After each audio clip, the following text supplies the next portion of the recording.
Hi అండి. అందరూ ఎలా ఉన్నారు? వర్షాలు బాగా పడుతున్నాయి కదా! అదీ గాక ఈరోజైతే సండే. నాన్ వెజ్ లేకుండా ముద్ద దిగదు కదా! అందుకని నేనైతే హాఫ్ కేజీ మటన్ తెప్పించుకున్నానండి. కళాయి పెట్టేసేసి 4 పచ్చిమిర్చి కట్ చేసేసి నూనెలో వేసేసాను.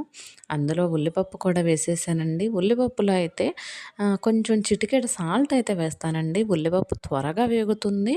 చప్పదనం ఉల్లిపాయ అంటే కొంచెం తీపిగా ఉంటుంది కదా! ఆ తీపిదనం కూడా లేకుండా ఉంటుంది. మటన్ అయితే నేను తీయగానే సాల్ట్ వాటర్‌లో నానబెట్టుకుంటానండి ఒక 10 మినిట్స్. ఎందుకంటే ఏమన్నా నాన్ వెజ్ కాబట్టి ఏమన్నా బ్యాక్టీరియా ఫామ్ అయినా గానీ సాల్ట్ వాటర్‌లో ఉంచితే ఆ బ్యాక్టీరియా అనేది చనిపోతుందని నేను సాల్ట్ వాటర్‌లో నానబెట్టేసేసి మటను ముందుగానే కడిగి శుభ్రంగా పెట్టుకున్నానండి. ఉల్లిపాయ అయితే ఏగిపోయింది. 2 స్పూన్లు అల్లం వెల్లుల్లి పేస్టు అప్పటికప్పుడు రుబ్బిందయితే ఇంకా చాలా బావుంటుందండి. కూర అయితే చాలా మంచి స్మెల్ వస్తుంది. టేస్ట్ కూడా అలాగే బావుంటుంది. అప్పటికప్పుడు రుబ్బిన అల్లం వెల్లుల్లి పేస్ట్ ఏసుకొని అది కూడా వేగిన తర్వాత ముందుగానే కడిగి పెట్టిన మటన్ అయితే నేనైతే వేసేసాను. చూస్తున్నారు కదా! మటను లేతగా ఉందండి. మటన్ అయితే కుక్కర్‌లో అయితే పెట్టి కుక్ చేయాల్సిన అవసరం లేదు. మాకు ఊరు దగ్గర అయితే మటన్ కోస్తే మంచిది కోస్తారండి. చాలా బావుంటుంది. లేతగా ఉంటుంది. మటన్‌లో అయితే నేను కొంచెం ఉప్పు, పసుపు అయితే వేసేసానండి. ఉప్పు కొంచెం తక్కువగానే వేస్తాను. ఎందుకంటే లాస్ట్‌లో ఏమన్నా దోసకాయ ఏస్తాం గదా! ఏమన్నా చప్పగా ఉంటే లాస్ట్‌లో అయితే టేస్ట్ చూసి వేసుకుంటాను. ఓకే. కూర అయితే దగ్గరికి వేగుతుందండి. ఇక కొంచెం సేపు మూత పెట్టేసామంటే మటన్ కదా! లేతది. కుక్కర్ అయితే అక్కర్లేదు. మటన్ చక్కగా మగ్గిపోయిందండి. లేత మాంసం కదా! ఇప్పుడు ఇందులో అయితే నేనైతే ఒక దోసకాయ తీసుకొని ముందుగానే ముక్కలు కట్ చేసి పెట్టుకున్నానండి. ఆ దోసకాయ ముక్కలనైతే ఇందులో వేసేసుకుందాము. కొంచెం కారం ఏసానండి. ఈ కారం అయితే నేను స్వయంగా పట్టించి ఆడించుకున్న కారం అండి. అందుకే అంత ఎర్రగా ఉంది. స్పైసీ కూడా అలాగే ఉంటుంది. దోసకాయ వేయడం వల్ల కారం ఎక్కువ అనిపించదండి. అదీ గాక మేము కొంచెం స్పైసీ తింటామని చెప్పా గదా! అందుకని చెప్పి నేనైతే కొంచెం కారం ఎక్కువే ఏసేసాను.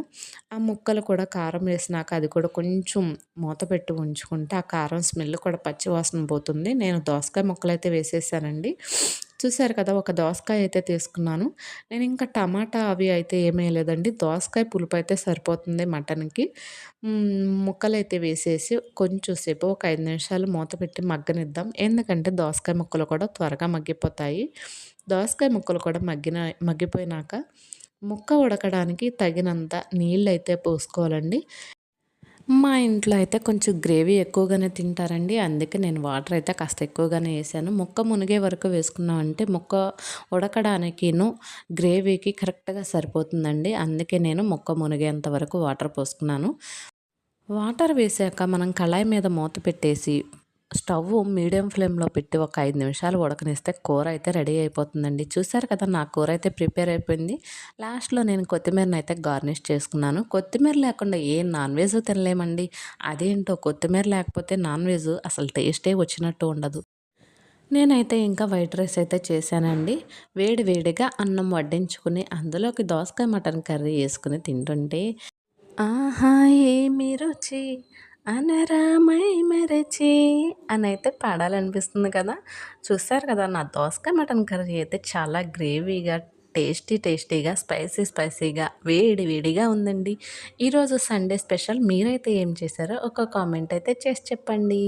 నేను చేసిన దోసకాయ మటన్ కర్రీ ప్రిపరేషన్ మీకు నచ్చినట్లయితే నావి మరిన్ని వీడియోస్ కోసం నా ఛానల్ని సబ్స్క్రైబ్ చేసుకోండి. అలాగే లైక్ చేయండి, షేర్ చేయండి, కామెంట్ చేయండి. Thanks for watching. బాయ్.